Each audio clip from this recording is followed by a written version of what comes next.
पूर्णिमा के नारियों को, स्त्रियों को अखंड सौभाग्य के लिए जो नारी वैधव्य नहीं होना चाहती है, उस नारी को पूर्णिमा के कितने व्रत करना चाहिए।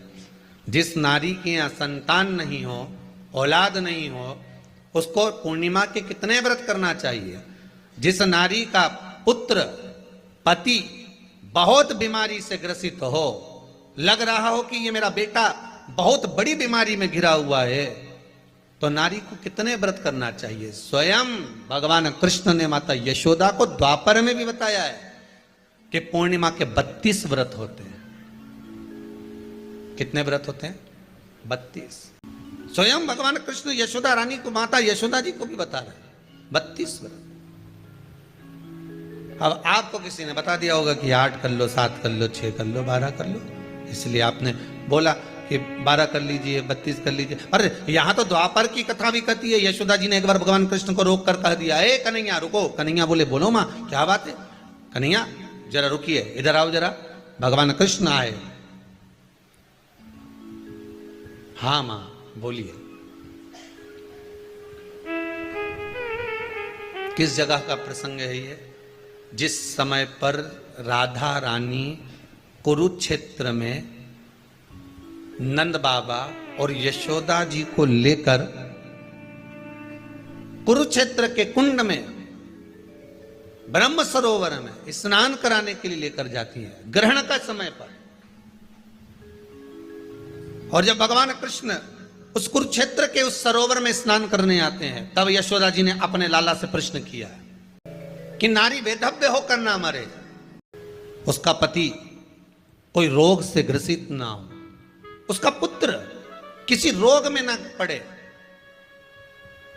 अरे भाई कितना सुंदर संवाद लिखा है। अगर किसी माता का पुत्र मान लो किसी नशे में डूबा हुआ है, कोई नशा कर रहा है और गलत नशा है, आपको लग रहा है कि ये नशे में डूबा हुआ है, आपको लग रहा है कि ये गलत जगह पर डूब गया है, आपको लग रहा है कि मदिरापान में, मांसाहार में या अधिक गांजा आदि जो भी नशे होते हैं, जितने भी नशे, उसमें डूब चुका है। और माँ उसको समझा रही है, तू नशे में मत डूब, तू इस काम को मत कर, तू ये गलत कर्म मत कर।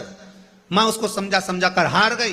तो मेरा माताओं से निवेदन है, आप उसको समझाना बंद कर दो, एक काम करना प्रारंभ कर दीजिए। हमें जो शिव महापुराण के माध्यम से शास्त्र कह रहा है कि आप 32 पूर्णिमा के व्रत प्रारंभ कर दो। उसमें करना क्या है आपको? केवल जिस दिन व्रत रहे, रात्रि के समय पर कोई भी मीठा, कुछ भी सामग्री आप चंद्र की रोशनी में, चंद्र को अर्घ देने के बाद, पूजन करने के बाद उसको रखो, और वही सामग्री जो नशा कर रहा है उसको पूर्णिमा के दूसरे दिन उसको खिलाओ। आप धीरे धीरे खिलाना चालू करेंगे, जिस नशे में वो डूबा हुआ उस नशे से वो छूटना प्रारंभ हो जाएगा। 2 पूर्णिमा व्रत करके तो देखो, तीसरे में तुम्हें जरूरत ही नहीं पड़े। धीरे धीरे आप रुक, वो छूटना प्रारंभ। स्वयं भगवान कह रहे हैं, यशोदा मैया ने कन्हैया को रोक लिया कुरुक्षेत्र के उस मैदान में, और भगवान कृष्ण का दर्शन माता यशोदा जी करी। बहुत बहुत दिनों के बाद माँ को, आज माता यशोदा को लाला का दर्शन हुआ, बहुत समय के बाद, जाने के बाद, बहुत समय के बाद।